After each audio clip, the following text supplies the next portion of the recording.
Thank you, Mr. President. Will the distinguished sponsor yield to this representation for a few clarificatory questions? Most willingly to my Senate Mista of 2001. Thank you, Mr. President. This is not the first time that I'll be raising this issue. No?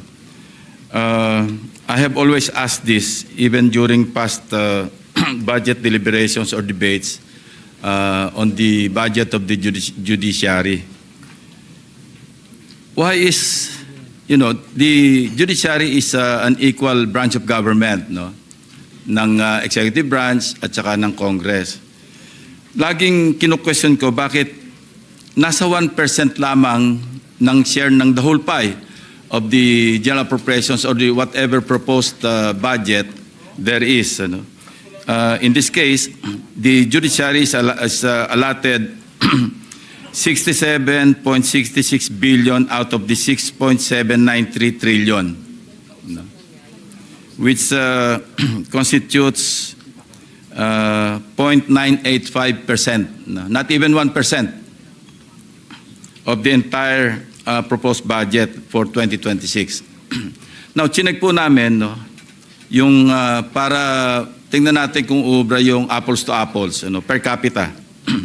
Yung Judiciary, meron silang, and please correct me if I'm wrong, meron silang 41,609 permanent positions. Is that a correct figure, Mr. President?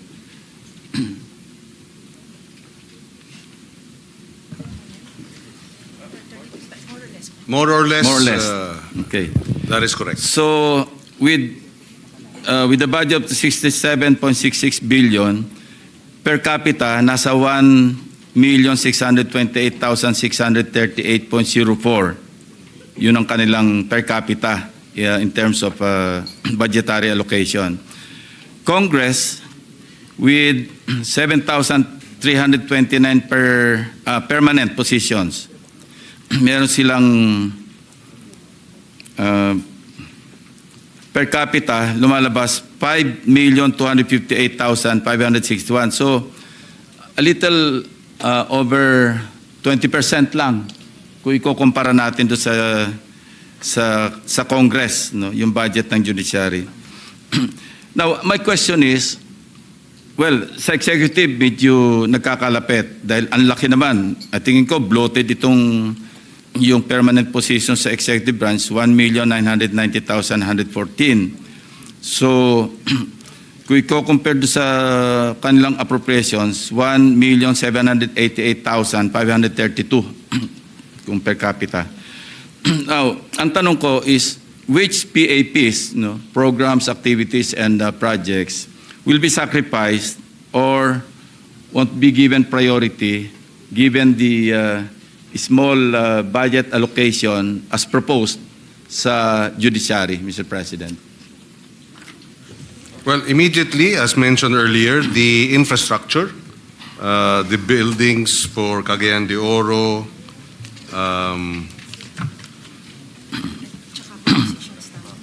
yes. Earlier, we mentioned the different infrastructure projects, Makati, Cagayan de Oro, and Manila will be funded, but Makati and Yes. will not. The other is the personnel services will suffer because Wala tayong PS MO ilan to? yes. Yes. Yes. Ang binibigay sa kanila as proposed, capital outlays 2.454 billion. So magkano yung requirement nila to fulfill yung sinasabi nilang nakaprogram or they want to prioritize sa kanilang mga infrastructure projects para sa capital outlay na 2.454 billion, magkano yung discrepancy o magkano yung tawag dito, yung kukulangin if they want to Yes. construct those buildings? The deficit is 8.5 billion worth of infrastructure programs will not be implemented in 2026. That would be Makati, Lapu-Lapu City, Cebu City, and Cagayan de Oro City. The only amount that was allocated was for the Manila Justice Hall. And they're capable of absorbing. They're capable of. They're ready to construct those buildings if they will be given enough capital outlay, Mr. President. The court Hindi rin sila administrator ready. says yes, they are ready. Yeah. Thank you for the information, Mr. President. So, ang MOE nila is 1.34 billion. Locally funded projects, 9 billion. Ano po ito mga nakalista under locally funded projects? Baka naman kasama na dyan sa nakalinya nila ipapagawa.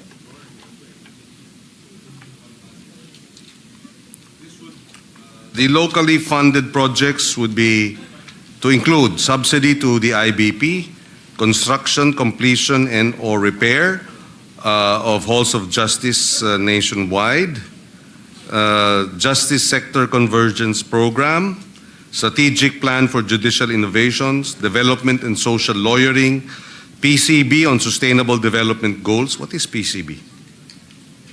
What is PCB? Programs, convergence, budgeting on sustainable development goals, bar examinations, and Sharia bar examinations. These are the ano pa ba? Locally funded projects. How much did they ask during the budget call? How much? Saan? How much? Sure. How much? How much? The budget call, 20.7 billion locally funded projects. No, yung total po. Ang binigyan sila ng 67.66. So, how much did they ask the DBM or DBCC during the budget call? Well, they're only given 67.66. 90 billion, 90.741 billion. 19? 90. So, ang deficit nila is around 11? Tama ba yun? 90, no, more. 78, Mga, 88, yeah, 20 plus. 20 plus billion. And what was the reason given to them by the DBCC, the economic managers? But ang laki ng cut. What was the reason given? Yeah, this is for the entire judiciary. Yes, the walang kamatayang lack of fiscal space. So that was the reason why they cut the budget by as much as budget request by as much as 20 billion. Lack of fiscal space. Yeah, pero ba't ang laki ng mga allocable? Hindi ba sila kasama sa allocable? Yes, that is correct, and that's why we were able to allocate outside of the allocable and put it in other various departments and agencies. Do you have a copy of the allocable and non-allocable as requested to be included in the NEP? Ang meron lang po ako 2025 eh. I don't have a copy for the 2026 Do we have? NEP. For the judiciary, you mean? Sorry. For the entire. Oh, Baka yung chairman ng Committee on Finance, baka may kopya siya ng allocable. Of course, we're against the allocable, no? And we're trying to abolish that sa susunod na mga budget. The chairman of the Committee on proposals. Finance may be able to But answer maybe the question. the chairman of the Committee on Finance has a copy of the request for the allocable and non-allocable. Meron po ba tayo niyan? Meron. that would be beyond my pay grade as a vice chairman. And as correctly pointed out by the Senate President, we will seek guidance from our chairman. Correct me if I'm wrong. Correct me if I'm wrong, but may I know if it's not included the budget, no? The income that the Supreme Court JDF is not included. That's It's not off included, budget, ba? Mr. President. Mga magkano yun? That we don't know.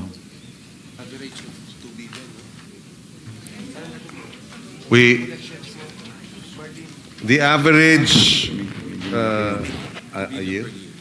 The average collections from the JDF would amount to about 2 billion a year.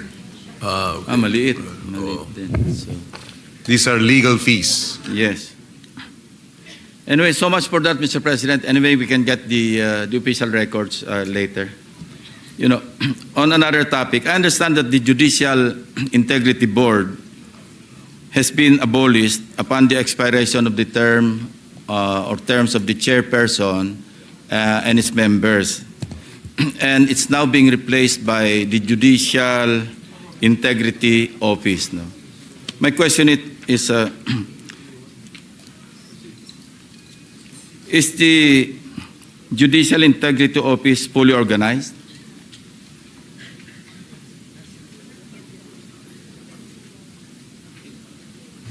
It is not fully organized. The head of the board no? Of the office is still in an acting capacity. Wala na po yung board, inabolish na nila. And it's now being replaced. Ito, Judicial Integrity Office. The reason why I asked this question is I'm sure there's a budgetary requirement so it can be fully organized and to make it fully operationalized. Yes. Prior to the office, while the Judiciary Integrity Board was existent, they had been repeatedly asking Congress for budgetary support, but this was always denied. Now that it is an office, maybe this time around, do you have any idea how much would this new office entail to be fully not maski even not fully operationalized para lang ma-organize na? According to Justice Villanueva, about 250 million. Maybe nasa ba yung chairman natin, nagtago na. The chairman is securing the allocable and locable information, I think. Wag na muna yung allocable. Mr. Chairman, para ma-operationalize yung Judicial Integrity Office, 250 million lang. Palagay ko, meron tayo makukuha niyan, ano? So they can start organizing. I'm interested in this because, Mr. President, you know, kasama ito sa tinatawag nating signs of the times, no? Dahil as the nomenclature suggests, Judicial Integrity Board or Office, no, this will be primarily tasked to promote integrity and to address the issues of corruption within the judiciary. Am I correct, Mr. President, Mr. Chairman? That is correct, and I support the direction of the questions of Senator Kasi Lacson. while the consciousness is high, ano, in addressing corruption, maybe this is the proper time to assist the Supreme Court or the Judiciary to, to organize immediately the Judicial Integrity Office. So, hindi tayo narinig ng Chairman, 250 million, Mr. President, can you answer for the Chairman? Of the Finance Committee, I mean. Chairman of the Finance Committee. It is not, well, according to the chairman, it is not in the original proposal. I know, but we can, during the period of amendments, we can introduce amendment in the amount of only 250 million, considering that we're talking hundreds of billions, just yesterday. The chairman of the committee is nodding his head, and Thank you. Thank you, Thank you. Mr. President. Now, so settled na yon. Another topic, Mr. President, yung sa mga backlogs. What is the total number of case backlogs in the entire judiciary, Mr. President?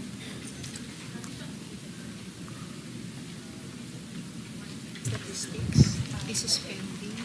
And then This is the total caseload, so the disposition rate is 46% for the lower courts. For the lower courts, the number of the total caseload is 826,000. Pending is 616,000, and so the backlog or pending cases are about 46%. When you say backlog, ano po yung criteria?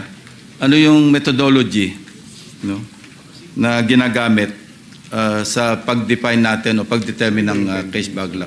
I understand there's a timeline or standard timeline to dispose of cases, di ba? Yes, the court administrator says correct. There is a timeline. So kung pag sinabing backlog, lampas sa timeline, sa standard na timeline. That is correct. And out of 826,000, more than 600,000 yung case backlog. That is correct. The timeline is 180 days, working days. And what's the average beyond the timeline? Ano yung average na period sa mga backlogs?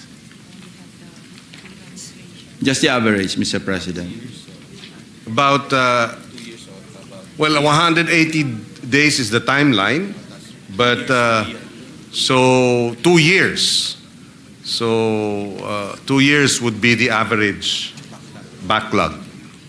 And 180 days is just about 6 months, di ba? Yes. Yeah, 6 months. Tapos 2 years. Medyo mahaba. Now, how would they address this problem, Mr. President? Kasi common complaint ito, especially among those among the families of the respondents who are incarcerated, no, for some reason, maybe unbailable or walang financial capacity to post bail. Tapos kung 2 years, baka mag-serve sentence yan. Tapos ma-acquit eventually. I think that's a great injustice. Yes, that is correct. According to to Justice Villanueva, there are several factors that contribute to these delays. But because of their amendments to their rules on procedure, napabilis na nga ito. If I understand correctly, the average case life today would be about 4.5 years, no, in the first level court. But it's still long, no? 4.5 years is beyond the 180 days. So, but it used to be, at least 20 years ago, 6 years. The average, during my watch as a member of the JBC, I remember the court administrator then provided us the information that the shelf life of first level court cases reached 6 years. So if it's now 4.5, it's still long, pero bumaba na. Does the budget have anything to do with the backlog problem or the backlog issue in the judiciary, Mr. President? Wala naman siguro. Yes, for example, the strategic plan for judiciary innovation, if funded, will help speed up the disposition of cases. Providing technology, I think maybe even, well, at least during the budget hearings, the increase in the number of courts. For example, in Metro Manila, if I'm not mistaken, the ratio is for every 41,000 people population, you have one judge. But it's much lower, for example, in other regions. And therefore, if it's 41,000, if they added more courts, then mapapababa yung population to court ratio, and therefore, consequently, mapapabilis. Mapapababa yung caseload, mapapabilis ang disposition of cases. Thank you for the response, Mr. President. Medyo complicated na.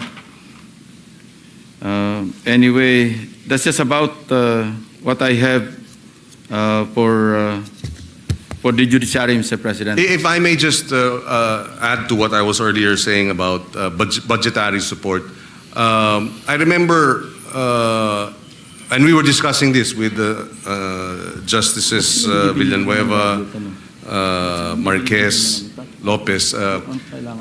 When I was still Judiciary and Bar Council representative of the Senate, the Supreme Court, the Senate, the House of Representatives, and the President signed a memorandum of agreement forming the Judiciary Executive Legislative Advisory Council. At that time, it met twice. The composition then was the President, the Speaker of the House, the Senate President, and the Chief Justice. And when it met twice, once in Malacanang and the other time in the Supreme Court, within that period of 2 years, from 2008 to 2010, we were able to increase the judiciary budget by as much as 30% at that time.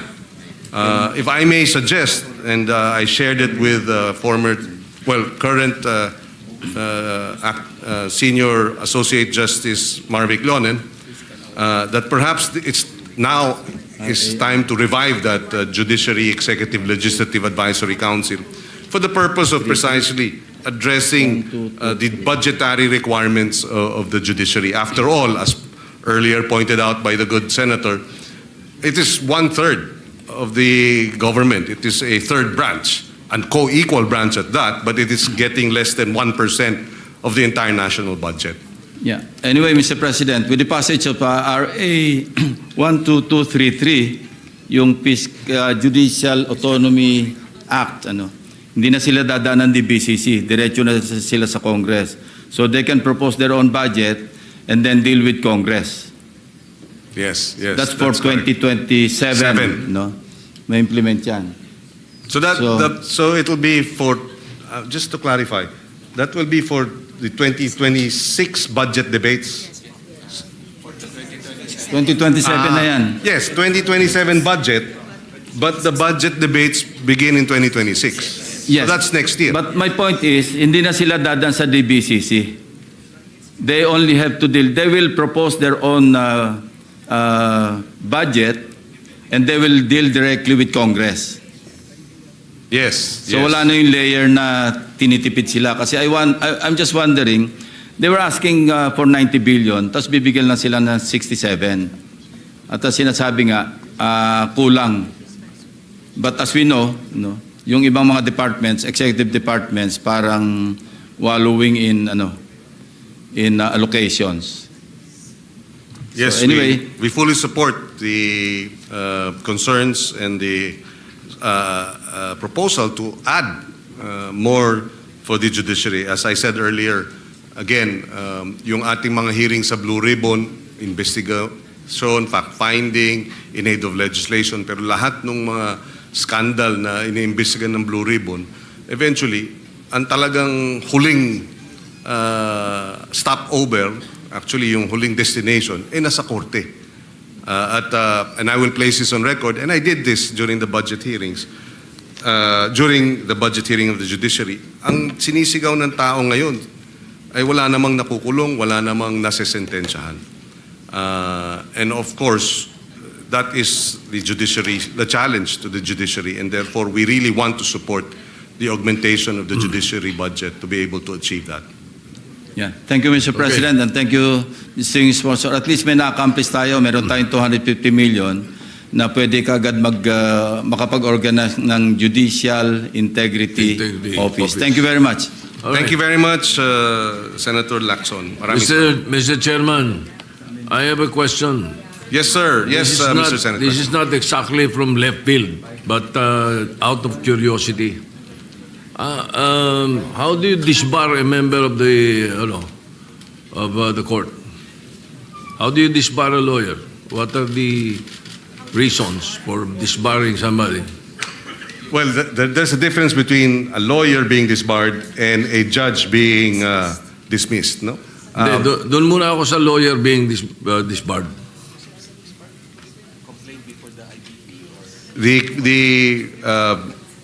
The complaint may be filed before the Integrated Bar of the Philippines or the Supreme Court.